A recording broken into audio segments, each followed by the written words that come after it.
دو روز چھٹی 5 روز کام۔ شہر قائد کے تاجر مہنگائی کے سونامی سے پریشان ہیں۔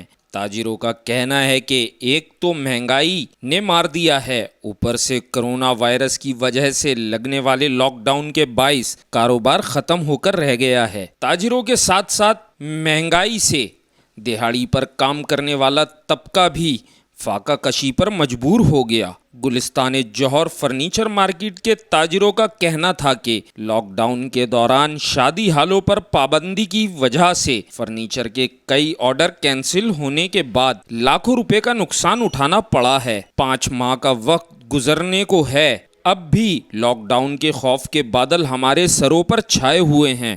تاجروں کا کہنا ہے کہ ڈر لگا رہتا ہے کہ آج دکان بند کر کے گھر جا رہے ہیں، کل دکان کھولیں گے یا نہیں، نوٹیفیکیشن جاری ہونے کا کوئی وقت مقرر نہیں۔ تاجروں کا مزید کہنا تھا کہ تاجر اور مزدوروں کے لیے حکومت نے کام کرنے کے اوقات مقرر کر دیے ہیں۔ ستم یہ ہے کہ حکومت کے ساتھ ساتھ کے الیکٹرک نے بھی عوام پر ایک ظلم کا پہاڑ ڈھا رکھا ہے، جس کو نہ کوئی دیکھنے والا ہے اور نہ ہی کوئی کہنے سننے والا ہے۔ گلستان جوہر فرنیچر مارکیٹ میں دہاڑی پر کام کرنے والے مزدوروں کا کہنا تھا کہ ہم روز کماتے اور روز کھاتے ہیں، مہنگائی اور دوسرا لاک ڈاؤن کی وجہ سے مارکیٹوں میں خریدار نہ ہونے کے برابر ہیں، جس کی وجہ سے بعض اوقات بغیر دہاڑی کے ہی گھر جانا پڑتا ہے۔ اللہ کے سوا ہمارا کوئی سہارا نہیں۔ پہلے روٹی، کپڑا اور مکان، پھر ہم بدلیں گے پاکستان، اور اب نیا نعرہ لگا کر سیاست دانوں نے نیا پاکستان تو نہ دیا بلکہ نئی مصیبتیں نئے پاکستان کے نام پر عوام پر ڈال دی ہیں۔ کیمرامین عامر کاظمی کے ساتھ اظہر زیدی، سچل نیوز، کراچی۔